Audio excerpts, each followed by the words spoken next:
Justin claims that he shot at an adult and juvenile Sasquatch, and that he killed the younger one. It's made him the most infamous figure in the Bigfoot world today.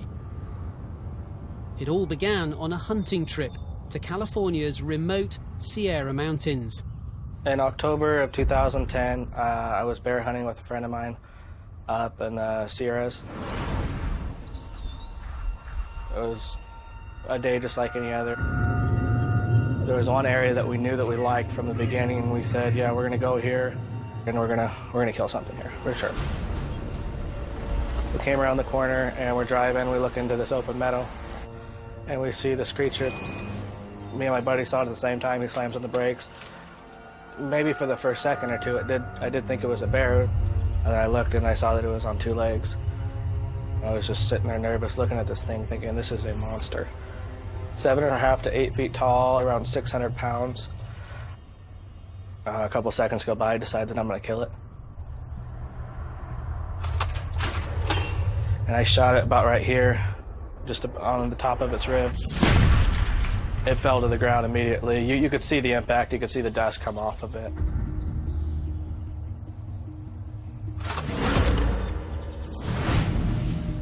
And then you have my buddy say, wait, there's more. Then we see two smaller ones, maybe 3.5 feet tall, maybe 35, 40 pounds. Me and my buddy watched them for between 10 and 15 minutes up close. I shot the little one square in the neck, walked up to it, grabbed it. It was still alive. It was bleeding all over me. It had very human-like features. Their eyes had whites in them. They looked awful lot like me and you. I shot a Bigfoot or a Sasquatch. I haven't found a reasonable explanation for what happened to me. I haven't found any sort of way to prove that I'm telling the truth. That's what I'm hoping that this DNA study does. In the remote Sierra Mountains in Plumas County, Northern California.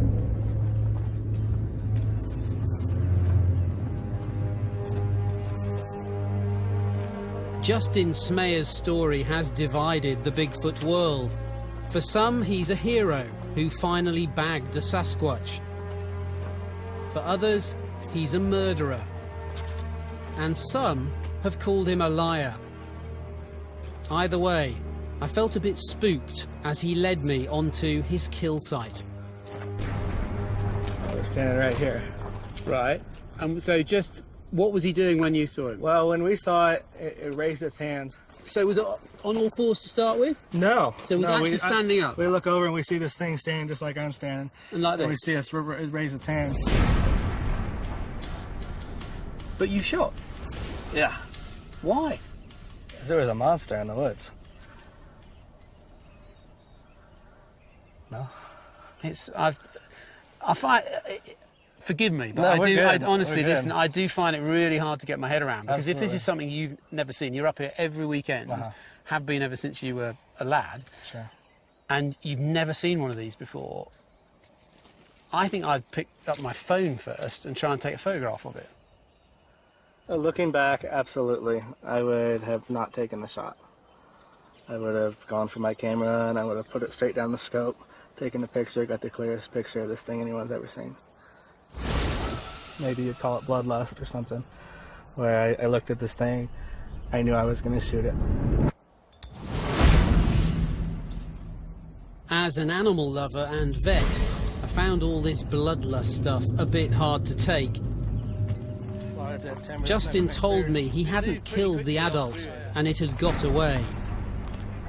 He shot the young one though, at close range, and when he got to it, it was dying. This is where it kind of all happened at, right here. It was choking. Blood was coming out of his mouth, it was choking. How do you feel at this point? That's pretty traumatic, isn't it? At this point, I've decided that I made a mistake. You know that decision where you think about something, you do it, and then almost before it's over, your heart stops. And then you're like, what did I do? What did I do? What did I do? And I'm sitting there looking at it, and it opens its eyes, and it's got white, like we do. I'd say I didn't know if that was normal for an animal. Did it just you've got it here, like this, by its chest, the skin on its chest, and its head's that far away from you. Yeah. And it opens its eyes and looks at you. After he'd killed it, Justin feared he'd get caught if he took the body out of the national park. So he buried it, intending to return later to get it back. But heavy snow came, and predators too, and when he returned after 3 weeks, all that remained of the infant's body was a piece of hairy flesh.